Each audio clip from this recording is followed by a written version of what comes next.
ዘመን ለሌላው መቆረስ ለሌላው መኖር ለወገን መድረስ ትርጉም ባጣበት ዘመን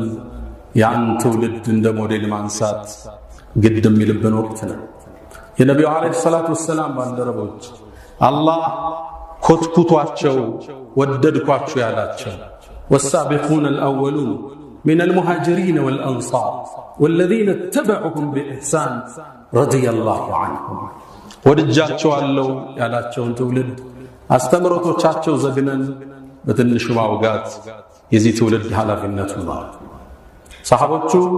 ከነብዩ ጥግ የማይጠፉ ለደቂቃ ማይለዩአቸው ሳያስፈቅዷቸው የማይሄዱ ከሳቸው አስተምሮትን የቀዱ የሳቸውን ሕይወት የተገበሩ ቁርአን በገለጻቸው መልኩ የሚጠቀሱ ውድ የአላህ ምርጥ ባሮች የማይደገም ትውልድ በዛ ቁጥር ልክ አንድ ነቢይ ሐዋርያ ኑሮ ታያት